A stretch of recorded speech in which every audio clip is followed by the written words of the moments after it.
Story Small with Skyway Acquisition, coming at you today with another video. So the introduction you just saw was a little clip of me doing what's called a wall bag form. So I've been studying Kung Fu and Tai Chi, Kung Fu since 2007. Formally, the style that I perform is called Choi Lei Foot.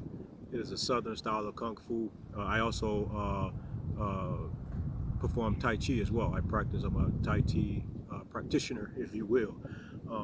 What I like about Kung Fu is the fact that you can never master it. You can never master Kung Fu or Tai Chi. You can develop a level of mastery, but I can never master it. And for me, I'm somewhat of a closet perfectionist, if you will.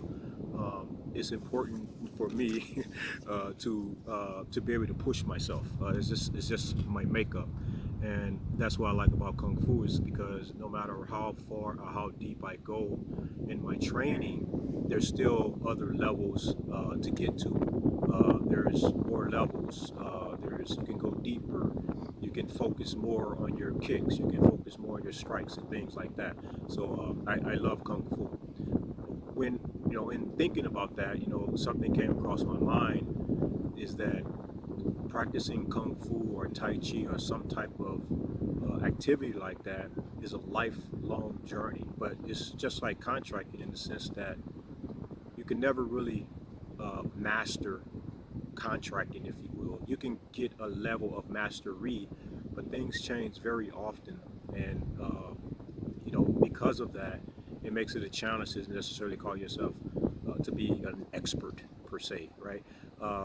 It's more like being proficient. However, the point that I really do want to make is that in government contracting, similar to Kung Fu in this example, in Kung Fu, I can, if you try to learn everything at once, you're going to overwhelm yourself.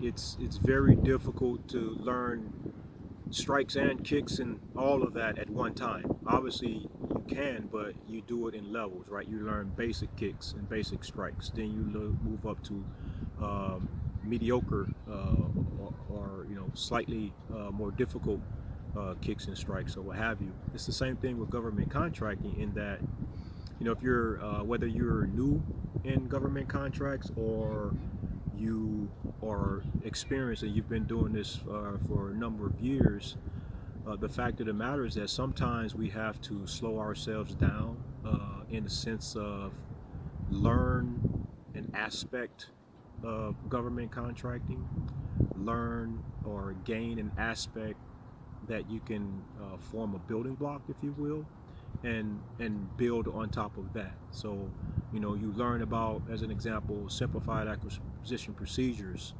and commercial items, and you get a good grasp of that. You become proficient in that at your level, and that will help you to better understand how, for instance, contracting by negotiation may go about.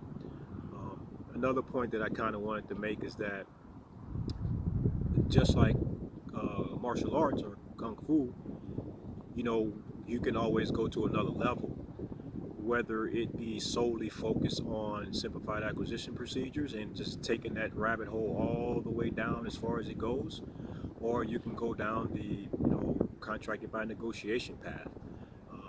Or you can say, what, I'm dealing with government purchase cards, and I've figuring out a way that can be beneficial to me.